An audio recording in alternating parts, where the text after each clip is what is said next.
le principal obstacle au bonheur, c'est nos propres pensées. C'est pas quelque chose d'extérieur à soi. Le bonheur pour moi, c'est la liberté. Pour moi, c'est très simple en fait, le bonheur. C'est juste être. Bienvenue sur le podcast C'est quoi le bonheur pour vous ? Je m'appelle Julien Perron, je suis le réalisateur du film C'est quoi le bonheur pour vous ?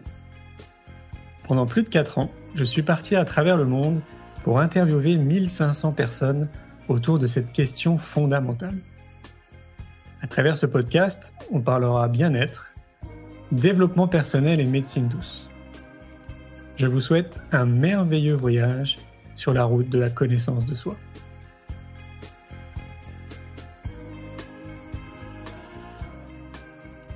Aujourd'hui, j'ai le plaisir de recevoir Ilona Bonniwell.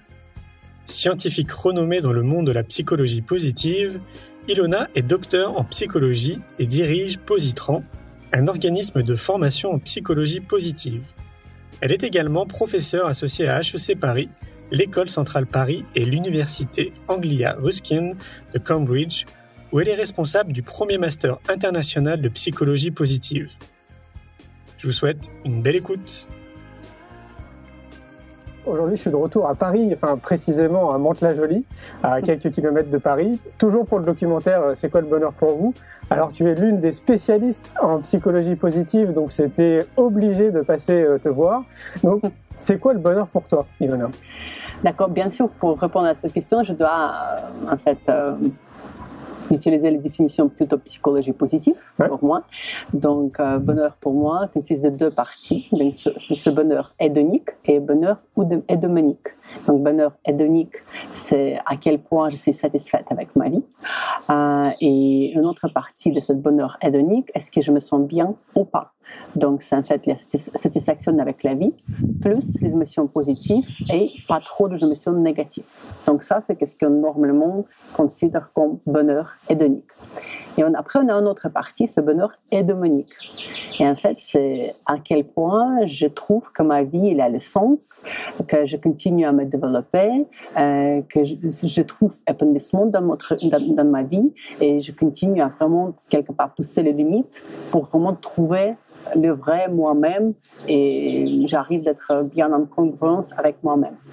On parle de quoi ? De donner un sens à sa vie ou Oui, c'est donner le sens à sa vie et se développer aussi. En fait, bonheur hédonique, c'est bonheur beaucoup plus statique quelque part. C'est en fait comment on arrive à trouver homéostase, donc équilibre dans notre vie.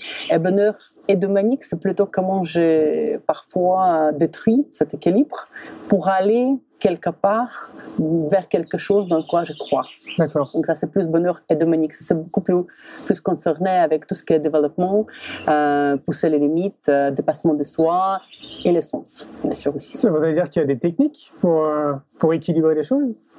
Bien sûr. Ah oui, d'accord, ok. Bien sûr.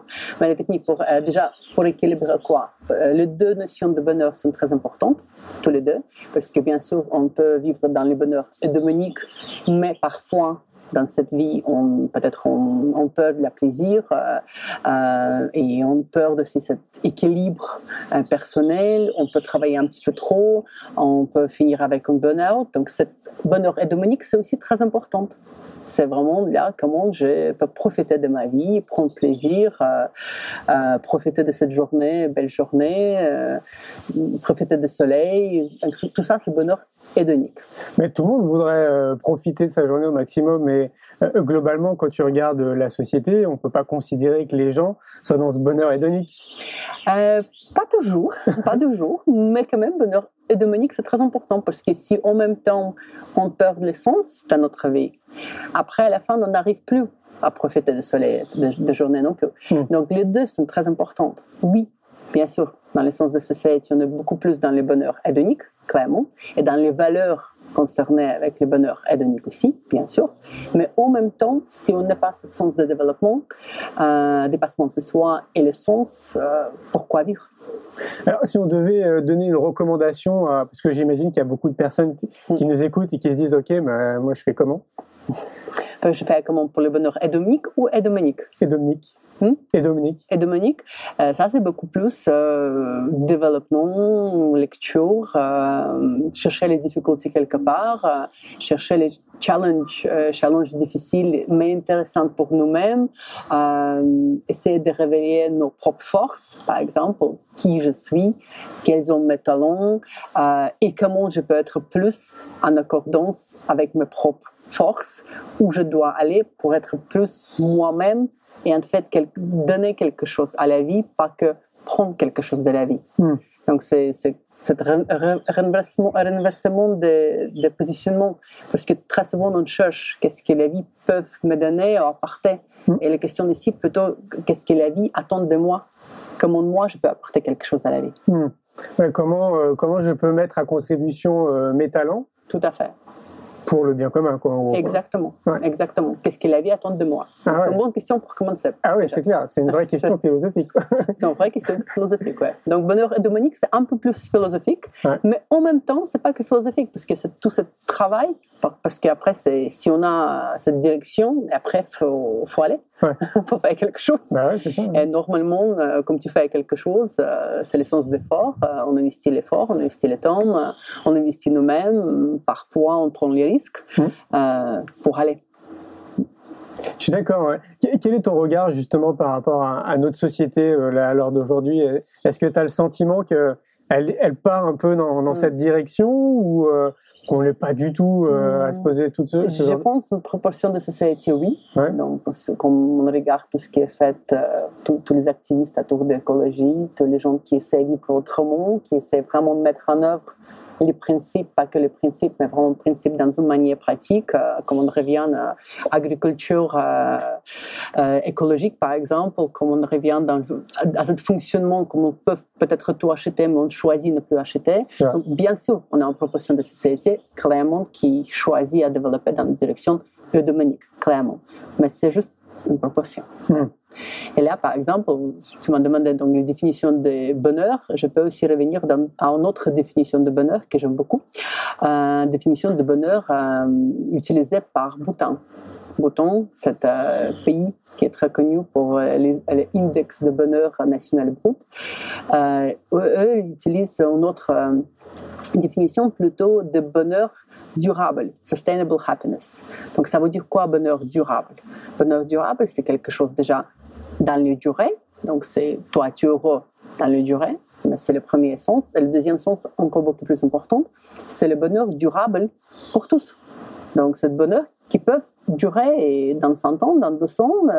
On a les gens qui sont toujours heureux.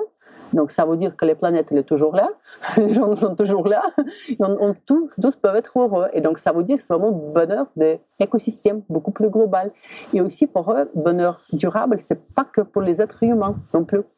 C'est aussi pour tous les restes de la planète, pour tous les living creatures, pour tous les organismes, tous les animaux, tous les plantes, tous les restes. Et donc j'aime beaucoup aussi cette définition de bonheur très très très différente.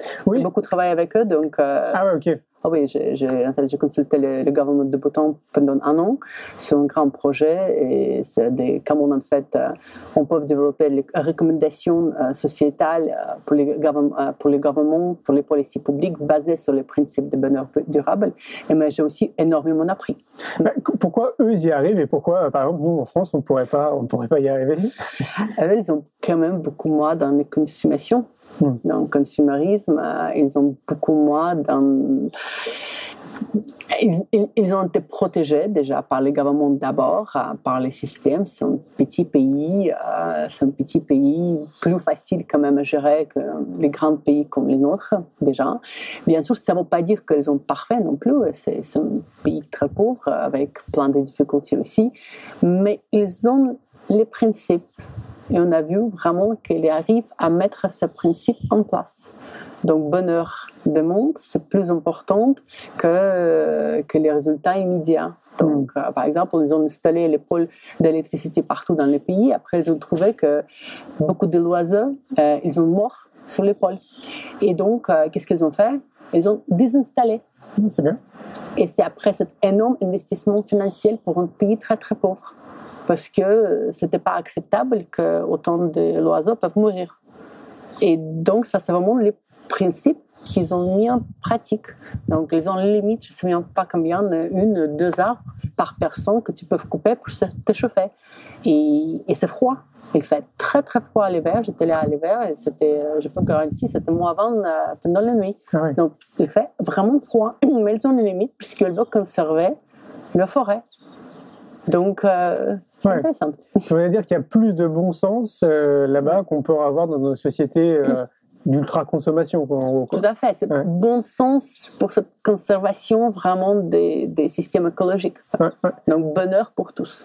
Ouais, c'est ça. Ça veut dire que pour des pays comme la France ou comme d'autres pays qui sont développés, ce serait compliqué de mettre ça en pratique. C'est compliqué, mais on peut faire. On peut le faire. Aussi, on voit plein de pays en Europe, comme Danemark, comme Norvège, qui ont les pays plus heureux et aussi qui ont en pratique, ils ont beaucoup plus conscience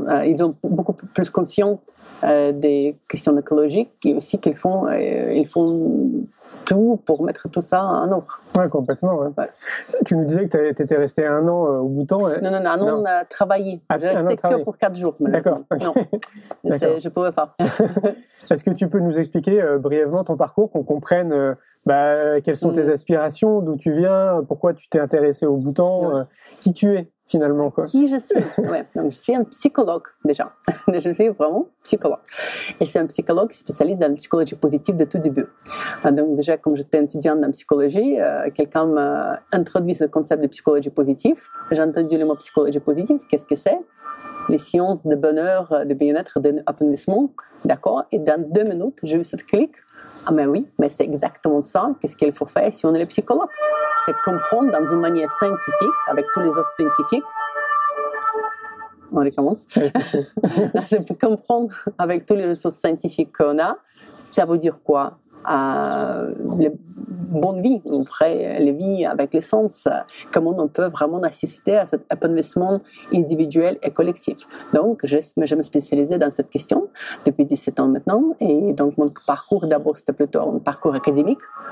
Donc d'abord parcours académique et après donc j'ai monté le premier programme de master psychologie positive appliquée en Europe, c'était le 2e programme dans le monde, donc j'ai fait bien sûr mon doctorat en psychologie positive appliquée aussi, et après donc j'ai écrit plusieurs bouquins sur la psychologie positive, peut-être 7 à peu près.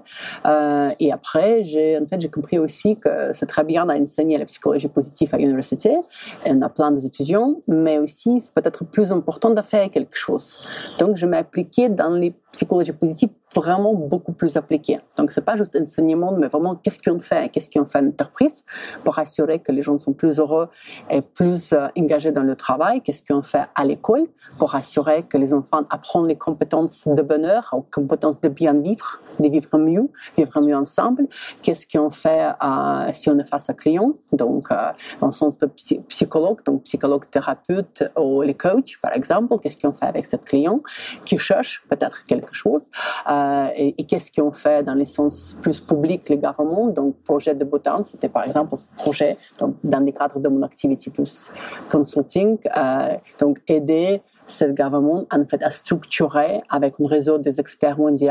On a eu 36 personnes impliquées dans ce projet, structurer les recommandations pour les policiers publics. Donc, qu'est-ce qu'on fait dans les pratiques, dans les policiers publics pour assurer en fait qu'on peut vivre plus dans une manière qui correspond à cette idée de bonheur durable. Ouais, plus en harmonie finalement avec la nature, les hommes, les animaux, tous les êtres humains. Tous les êtres humains, on prend en compte vraiment les êtres humains et tous les êtres qui ne sont pas humains. Ouais, c'est hyper intéressant. Ouais. Tu parlais d'éducation, moi c'est un sujet qui me tient à cœur.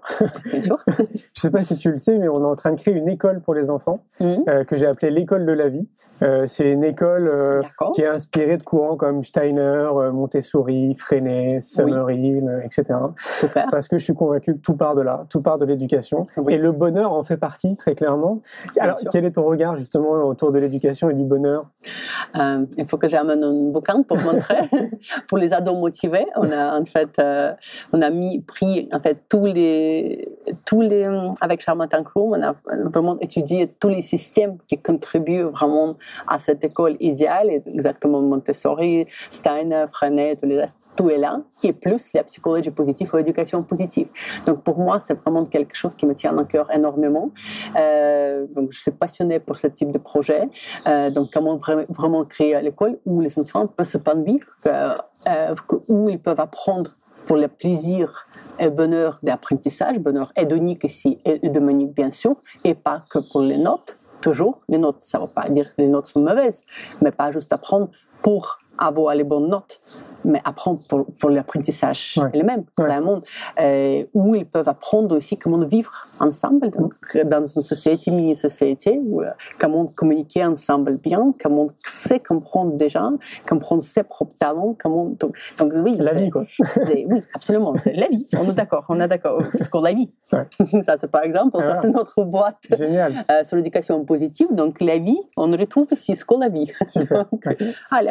L'école de la vie. L'école de la vie, ouais. On est d'accord, non? C'est ça. Donc, absolument. Okay. Et donc, je travaille beaucoup dans les systèmes éducatifs. D'abord, je travaille beaucoup, bien sûr, en Angleterre et partout dans le monde, un petit peu. Donc, mes programmes maintenant, la Tour de Bonheur, sont à Japon, à Singapour, en Australie, en Angleterre, maintenant en France aussi. Et en fait, les programmes, comment développer les compétences de la vie. Donc, bien sûr, les compétences académiques sont très importantes. Je ne vais pas... C'est pas denial, c'est pas à rejeter. Les compétences académiques, bien sûr, c'est très, très important, mais en plus, c'est autant important de développer les compétences humaines, les compétences pour la vie, les compétences de se comprendre, d'empathie par rapport aux autres, comprendre et trouver ses propres talents, aligner sa vie avec ses propres talents, de comprendre comment se motiver si on n'est pas motivé, comment avoir cette grit, en anglais, en français, je ne trouvais jamais... Le goût, peut-être? Non. Le goût, non, grit, c'est plus... je trouve pas en français les mots qui correspondent bien, c'est... L'envie, le désir? Non, c'est plus que ça, c'est persévérance, mais avec un petit peu de passion. Donc c'est le goût plus persévérance. En gros, il s'est trouvé et... Tout à fait. Et travailler, parce que parfois, il faut vraiment juste travailler, bosser comme les dingues, parfois aussi pour si c'est quelque chose de trop difficile, pour apprendre quelque chose de nouveau, tout le reste. Donc, grit, c'est vraiment cette persévérance. Je vais persévérer, je vais tenir et je vais arriver. Et c'est aussi les compétences psychologiques. C'est juste pas parce que nos parents nous avons dit il faut bosser que m'a bossé. D'accord. Donc, et toutes les compétences relationnelles, bien sûr aussi. Donc, Et il existe tout plein de choses à mettre en place. Enfin, il y a plein de techniques, il y a plein d'outils qui existent. Bien sûr. Avec quelqu'un petit outil, c'est le jeu de bonheur, par exemple. C'est le jeu de cette famille, mais avec toutes les compétences de bonheur. Génial. Par exemple, famille sociable, offrir une écoute active, famille forme, 1, 2, 3, on respire. Super. Famille sociable, offrir un complément, famille confiance, famille optimiste. Il y a tout, quoi. Absolument. Donc ça, c'est en fait, on a beaucoup validé dans la psychologie positive plein de techniques différentes, techniques en fait qu'ils ont tous validées individuellement. Donc on sait que les techniques en fait elles sont efficaces, elles marchent très bien, et ces techniques en fait nous permettent de développer les compétences à tour de bonheur. Et il faut les mettre en place rapidement. Il y a une tranche d'âge sur laquelle il faut le faire, ou on peut rattraper, par exemple? On peut rattraper. Bien sûr, on a énormément d'évidence qui démontrent que si on apprend plein de compétences avant 5 ans ou 7 ans, en fait, c'est beaucoup plus facile parce que l'organisme est énormément malléable. Donc, c'est très facile à influencer et mettre les bonnes choses en place, mais c'est pas fini après. C'est pas fini et on peut apprendre dans toute notre vie jusqu'au dernier moment de notre vie. Le cerveau continue à créer les nouvelles connexions. D'accord. Donc c'est jamais trop tard. Ah bah tant mieux, c'est une bonne nouvelle. Non. Mais malgré tout, alors c'est peut-être une réflexion très personnelle, j'ai vraiment le sentiment que quand même tout part de là. C'est-à-dire que je sais pas si tu le sais, moi j'ai créé une agence de communication qui est dédiée aux thérapeutes. Donc on travaille avec des thérapeutes et des professionnels du bien-être. Et ce que je vois, c'est que on va dire sans porter aucun jugement, une personne qui a envie de changer, qui est adulte, qui a la cinquantaine, ça peut être quand même assez long de se déprogrammer, de se déconditionner et d'essayer de commencer à réfléchir différemment. Alors que si on part dès l'enfance, a priori, il n'y a pas de raison après plus tard de le déconditionner. Absolument. Voilà. Donc j'ai le sentiment... On est complètement d'accord, bien sûr. Bien sûr. C'est possible. C'est possible pendant toute la vie. mais avec beaucoup plus de travail. Ouais, voilà, Et pendant l'enfance, c'est beaucoup plus facile. Le plus tôt on commence, le plus facile c'est. Complètement. Tous les cheminements neuropsychologiques sont tous formés dès l'âge de tout petit. C'est clair. Complètement. Donc, si on forme les bons cheminements, a priori, c'est gagné. A priori, c'est pas gagné complètement, parce qu'on a quand même les contextes, les influences, les choix personnels et tout le reste, mais on a beaucoup plus de chances, bien sûr, à bien partir dans la vie. Ça veut dire que toi, tu intègres des écoles, tu leur proposes ces outils dans des écoles classiques? Dans l'école classique, dans les écoles alternatives, absolument. Les programmes, en fait, ils s'appliquent. Donc, en fait, on a les programmes de bien-être et climat scolaire et les programmes de résilience. Ils s'appliquent pour l'école classique. Et en fait, ils sont très faciles à mettre en place parce qu'ils ont tous présenté en forme de cours avec les objectifs d'apprentissage, avec des déroulés très spécifiques, précis, avec plein d'exercices différents, avec les PowerPoint, tout ce que les profs en fait envient avoir pour enseigner. Et aussi, les mêmes programmes peuvent être utilisés, ils sont utilisés aussi dans l'école alternative. D'accord. En fait, c'est comment on apprend les compétences partout. Ouais, c'est ça, ouais. Et l'école dite traditionnelle, classique, elle accepte volontiers ces outils ou elle a un peu de réticence En fait, c'est très intéressant. Je vois moins et moins de réticence. Vraiment. En fait, je pense qu'il y a beaucoup de compréhension maintenant que ces compétences pour la vie sont vraiment, vraiment très importantes, déjà pour les réussites scolaires. Déjà. Donc, en fait, beaucoup plus de profs sont ouvertes à ce type d'enseignement. Et comme cet enseignement est présenté dans une manière quelque part un petit peu traditionnelle, c'est plutôt bien accepté. Donc, je vois beaucoup plus d'ouverture par rapport à ça. Déjà, si on compare avec 5 ans avant, maintenant, chaque fois je parle avec un professionnel d'éducation, n'importe quel acteur éducatif, ils sont tous en fait d'accord. C'est très, très, très important. Super. Après, notre question, c'est le moyen. C'est les moyens comment. C'est les moyens comment parce que, comme on sait très bien, les écoles en France ne peuvent pas choisir, par exemple, à investir leurs ressources par-ci ou par-là. Les choix sont très limités. C'est vrai. Et ça, c'est beaucoup plus difficile comment après travailler avec. Mais c'est possible, c'est tout à fait possible. Il faudra aller voir notre cher ministre de l'Éducation alors pour lui dire de changer les choses. Absolument, absolument. Parce qu'après, on sait très bien, on vit dans les temps de beaucoup de pression, beaucoup d'incertitudes. Aussi, comment les enfants peuvent faire face à ça. Comment développer la résilience, pas que juste capacité à combattre le stress, mais la résilience sur la durée. Par exemple, si les parents ont perdu l'emploi, par exemple, l'impact que ça peut avoir sur un enfant. Donc, comment cet enfant peut fonctionner bien en même temps pendant les difficultés dans la vie aussi. Donc, c'est les parties plus bien-être, donc comment s'épanouir, et aussi les parties de résilience. La résilience, j'utilise cette terminologie plutôt dans les sens anglo-saxons. Donc, pas que la résilience par rapport à très, très grand événement dans la vie, mais la résilience par rapport à difficultés au quotidien aussi. Ouais, je vois. Donc, les deux parties aussi sont très importantes. L'idéal, je me dis, en t'écoutant, c'est qu'il faudrait une école pour les enseignants, une école pour les parents et une école pour les enfants. On est d'accord aussi, on est d'accord complètement. Mais bien sûr, si on veut apprendre quelque chose aux enfants, d'abord, il faut que les enseignants apprennent aussi. Parce que juste parce qu'on est l'adulte, ça ne veut pas dire qu'on sait tout ce qu'il faut faire. Donc, toujours, tous les programmes passent d'abord par les formations pour les adultes, pour les enseignants. Et les enseignants d'abord pour eux-mêmes. Et après, donc, comment on développe les compétences des enseignants. Donc, comment moi, je peux être plus heureux, plus épanoui. Et après, j'apprends comme enseignant comment je peux transmettre, enseigner tout ça aux enfants. Donc, on passe toujours par les formations d'adultes pour l'adulte d'abord. Adult skills, donc compétences d'adulte, et après les compétences d'enfant. Toujours. Toujours. Et après, parfois, les moyens sont un petit peu différents, les techniques de jeu sont un petit peu différentes, c'est normal, bien sûr, mais compétences d'adulte d'abord. Et aussi, bien sûr, les programmes pour les parents. Parce qu'on a démarré cette année, et on a eu énormément de succès, presque on a entendu, un programme qui s'appelle PEPS. Parcours d'éducation positive et scientifique. Génial. Pour les parents, en fait, mais aussi pour tous les acteurs éducatifs qui peuvent choisir à venir et apprendre. Et donc, on a eu 10 séances de mercredi après-midi, une fois par mois, où tous les parents sont venus pour apprendre qu'est-ce qu'on sait d'une manière scientifique par rapport au développement positif d'enfants. Qu'est-ce qu'on peut faire et comment on peut mettre tout ça en pratique. Oui, puis j'imagine qu'ils n'étaient absolument pas au courant des outils qui étaient disponibles et qui existaient. Non, absolument. Ouais, c'est clair. Tu sais, nous, on est en train de faire, c'est notre deuxième festival, je ne sais pas si tu le sais aussi. Ouais. On fait un festival qui s'appelle le Festival pour l'école de la vie. Je pense que j'ai vu. Peut-être, ouais. C'est à Montpellier. Oui. Il y a 150 exposants, il y a 26 conférences, etc. Et donc, les exposants sont là justement pour montrer qu'il existe plein d'outils, qu'il existe plein de choses à disponibilité des parents et des enfants. Mais en réalité, je m'aperçois que personne n'en parle. Non. Et donc, le festival se veut justement montrer un peu cette palette de ce qui existe, quoi. Tu aurais toute ta place, quoi, du coup. L'année prochaine, on sera à Paris, d'ailleurs. Si tu veux, ça pourrait être intéressant que tu viennes. Intéressant, carrément, absolument. Donc, à travers toutes les interviews que j'ai réalisées, beaucoup m'ont dit que cultiver sa spiritualité, c'est tendre vers le bonheur. Qu'est-ce que tu penses de ça? Je pense que c'est un chemin très important, mais ce n'est pas le seul. Okay. Pour moi, c'est plutôt les questions de sens.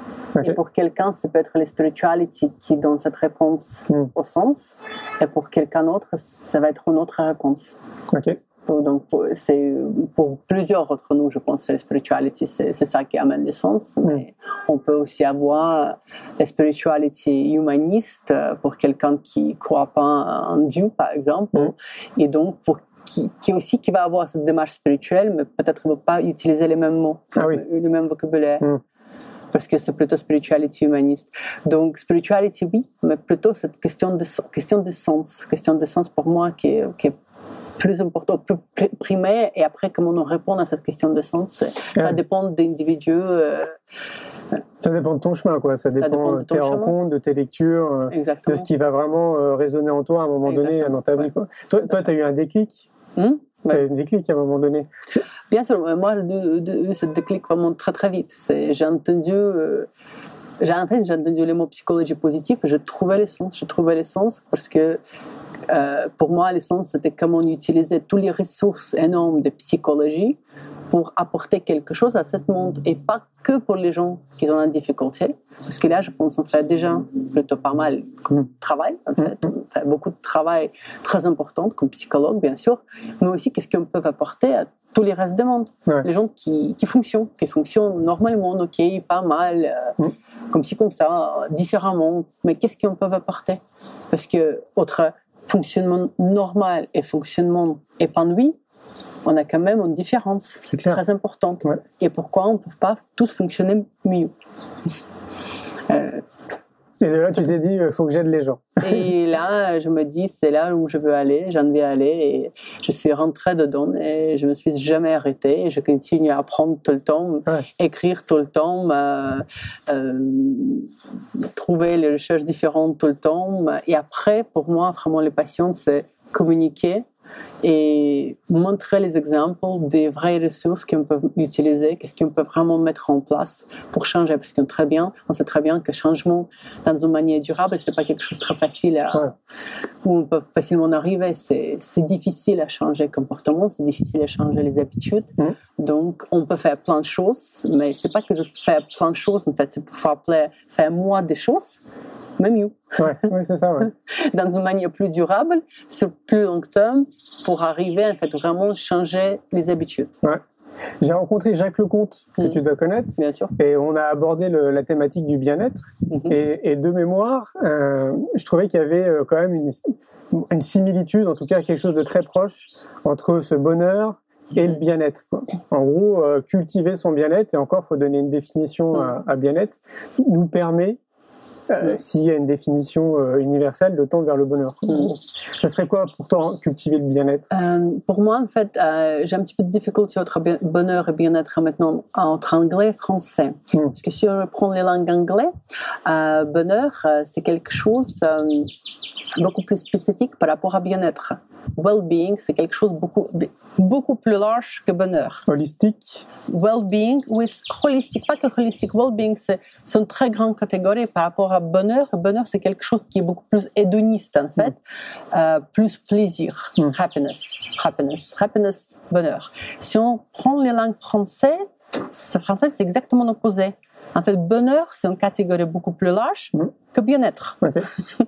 Parce que bien-être, si on fait, par exemple, un test très simple... Ça va être les massages. Tout à fait. Sur Google Images, on va aller trouver que bien-être, c'est vraiment c'est les massages, c'est les pierres chaudes et les positions de yoga. Donc, depuis ça, j'ai un petit peu de difficulté parce que je pouvais répondre cette question dans les langues anglaises. Et maintenant, si je reprends en français, ça va pas être les mêmes réponses. Okay. Parce que vraiment, les situations, c'est opposé. Précisément opposé. Donc, qu'est-ce qui est bonheur, qu'est-ce qui est bien-être? Je pense déjà chaque société peuvent mettre quelque chose différent dedans.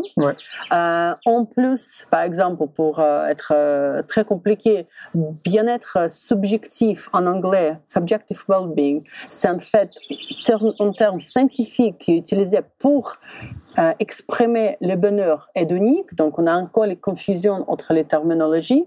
Et en fait, pourquoi cette terminologie bien-être subjectif? Parce que c'était quelque chose, en fait, beaucoup plus acceptable à l'écoute, en utilisation de mots, que bonheur. En fait, comme on a commencé à faire les recherches sur cette question. Donc, c'est pour ça, entre les Français, les Anglais et les définitions opposées, et bien sûr, les bases de ces définitions, très souvent viennent de la langue anglaise, parce que la plupart des recherches sont faites là-bas. Donc là, quelque part, je préfère ne pas faire un commentaire entre bonheur et bien-être, parce que maintenant, je ne sais pas sur où me positionner par rapport aux deux cultures différentes. Et si je rentre dans les autres cultures, par exemple dans les langues russes aussi, je peux parler, encore, on va avoir en plus de difficultés, parce que bien-être, c'est encore quelque chose, en fait, beaucoup plus spécifique, donc comme en français, mais déjà encore plus spécifique, et ça ne s'applique pas à bien-être plus de corps, mais plus благополучие, c'est bien-être de type est-ce que je vais bien financièrement, est-ce que toutes les sécurités sont en place. Donc encore, la relation entre les mots bonheur et bien-être va être encore différente dans les troisièmes langues. Et ça, c'est les trois langues que je connais. Donc du coup, ça devient compliqué. Du coup, c'est bien compliqué, je pense. C'est vraiment bien compliqué. Donc, quelque part, en français, je vraiment préfère rester avec cette notion de bonheur. Et aussi, quelque part, c'est cette notion de bonheur on retrouve dans tout ce qui est écriture plus spirituelle, écriture plutôt philosophique, dans les politiques publiques, dans l'éducation. Donc, en fait, quelque part, je pense, bonheur, c'est quand même une terminologie qui peuvent réunir plus facilement que la notion de bien-être. Oui, c'est vrai. Je te rejoins. Tu sais, on dit très souvent que 1% de la population mondiale se partage 90% des richesses. Ce que je vois aussi à travers le monde, c'est que cette question du bonheur, c'est exactement la même chose. C'est une vraie question philosophique. Il y en a beaucoup qui ne se la posent absolument pas, qui ne savent même pas ce que c'est. Ils n'ont même pas du tout réfléchi à cette notion de bonheur. D'ailleurs, beaucoup le vivent sans s'en apercevoir. Tout à fait. C'est ça qui est mais qu'est-ce qui est très important, que cette question philosophique, si on ne se pose pas, à la fin, presque tout peut revenir à cette question.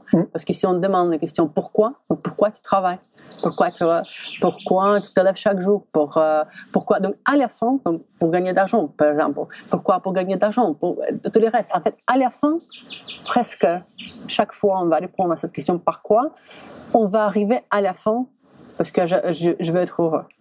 À cause de souvent, presque, oui. Souvent, pas toujours.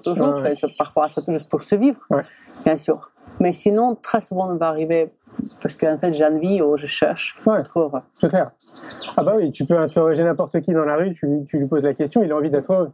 C'est clair. Et une autre réflexion par rapport au bonheur et bien-être est une question qui est parfois posée par quelqu'un qui s'appelle Martin Seligman, donc le fondateur de psychologie positive.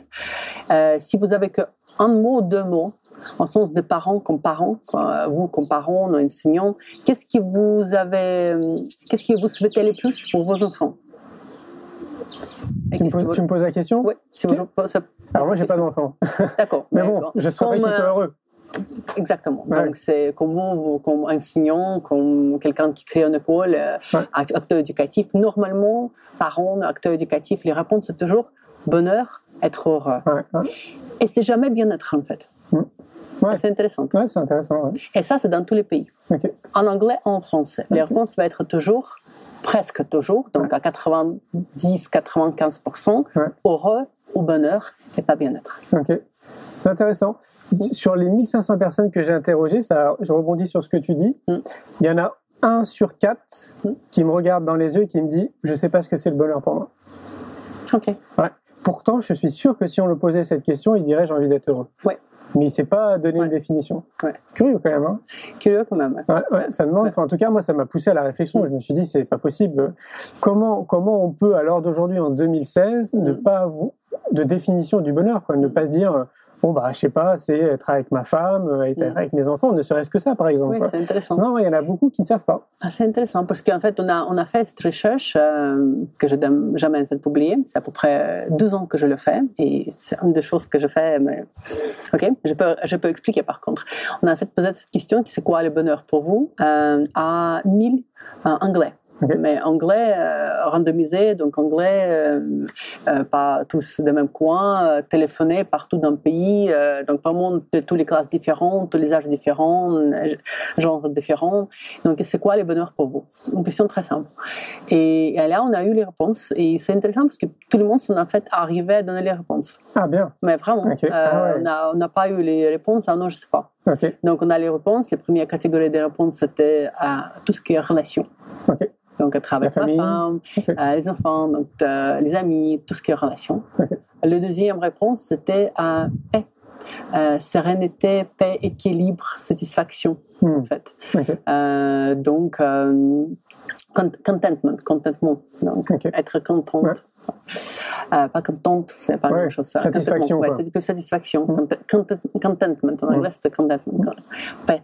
Plutôt paix intérieure. Le troisième, c'était la sécurité. Le quatrième, je pense, c'était la santé. Et donc, à la fin, je pense, sixième catégorie, c'était en fait contribuer au monde, donc faire quelque chose pour les autres. Donc, c'est pas juste les autres pour moi, mais moi pour les autres. Et aussi, le développement de moi-même. Mais c'est intéressant parce que tous les gens, ils savaient, ils pouvaient répondre à cette question. Alors, c'est peut-être culturel. Je pense aussi. Ouais, parce que les gens que j'ai interrogés, surtout, sont en France quand même. Sont en France, ils sont peut-être intellectuels, peut-être aussi, ils ont l'impression de donner les définitions qui est la bonne définition, cette définition parfaite. Par contre, tu vois, c'est marrant, il y a des choses qui se croisent, c'est que personne n'a parlé d'argent jusqu'à présent. Ah, c'est intéressant. Il n'y a personne qui dit voilà, avoir beaucoup d'argent, gagner au loto. C'était 2000 personnes en Angleterre, personne n'a parlé d'argent, mais de suffisamment d'argent. Ah, oui. Donc les gens ont parlé plus de sécurité. Avoir suffisamment d'argent pour manger, pour assurer que tout se passe bien. Donc c'est pas d'argent, mais d'argent comme sécurité. Et ça correspond bien aux recherches.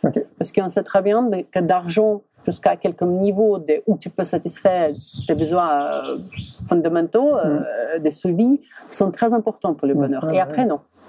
Donc, jamais c'était les loteries ou beaucoup d'argent. Mais d'être OK et ne pas avoir peur que quelque chose va se passer demain et quelqu'un va prendre ma maison, oui, c'était important. D'accord. Est-ce qu'il y a des acteurs qui t'ont influencé dans tes lectures jusqu'à présent? Je sais pas, alors, je te dis ça pourquoi? Parce que moi, j'aime beaucoup les citations. Et il y a une citation de Gandhi que j'aime beaucoup qui dit « Sois le changement que tu veux voir dans le monde ». Et je trouve que ça résume tellement tout, c'est tellement puissant. J'ai envie de te poser la question, est-ce que toi, tu as une citation Oui, absolument. C'est son Mandela, par contre, je ne le souviens pas précisément. Donc, c'est vraiment l'éducation, c'est the greatest weapon that we can use to change the world. Education is the greatest weapon we can use to change the world. Donc, l'éducation, c'est la meilleure arme pour changer le monde. C'est ça. Donc, pour moi, peut-être, donc, on revient à cette question d'éducation. Et sinon, par rapport à tout ce que la lecture, ça, c'est un bouquin que j'ai eu plaisir, honneur à éditer, en fait.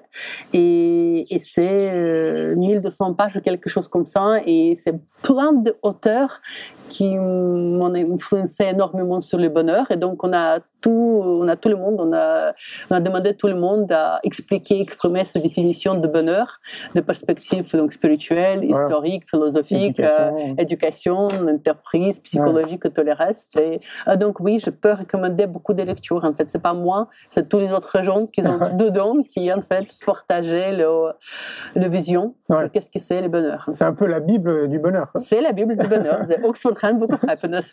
C'est la Bible de bonheur. Ouais. Par contre, c'est ce qu'en anglais. Ouais. Bon, on va travailler. Il est très, très lourd aussi. Oui, j'ai l'impression. C'est édition plomb.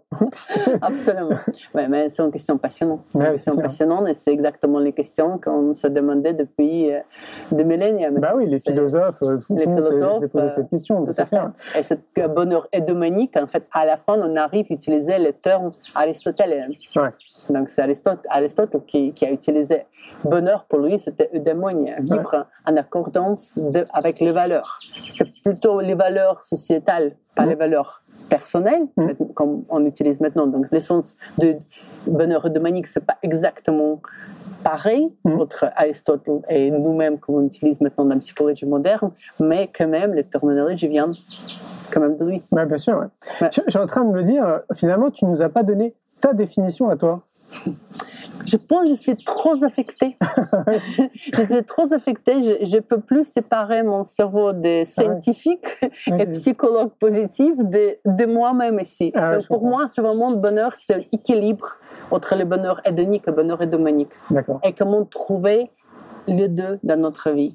Ni trop de bonheur hédonique en oubliant le bonheur hédomonique, mais trop de bonheur hédomonique, c'est pas bon non plus. Parce que là, on peut oublier le plaisir. Donc, vraiment, c'est l'équilibre entre les deux. Cet équilibre dynamique. L'équilibre dynamique entre les deux. Ça, c'est peut-être vraiment, pour moi, le plus proche à cette définition de bonheur. Merci, Ilona. Merci. Un grand merci pour votre écoute. J'espère que vous avez passé un bon moment avec nous. Je vous invite à prolonger l'expérience en regardant mon film « C'est quoi le bonheur pour vous ?». Vous le trouverez assez facilement sur YouTube. Si vous souhaitez ancrer davantage les choses, nous avons créé le jeu de cartes « C'est quoi le bonheur pour vous ?», qui vous permettra de mieux vous connaître et de mieux connaître les gens avec lesquels vous allez jouer de manière ludique et bienveillante. Vous me retrouverez assez facilement sur les réseaux sociaux si vous souhaitez qu'on échange en direct. Et merci de nous laisser des messages ou des avis, des commentaires. Ça fait vraiment plaisir et je prendrai une grande joie à vous répondre. En attendant, je vous souhaite une très belle route et je vous retrouve maintenant la semaine prochaine pour un nouvel épisode du podcast « C'est quoi le bonheur pour vous ?»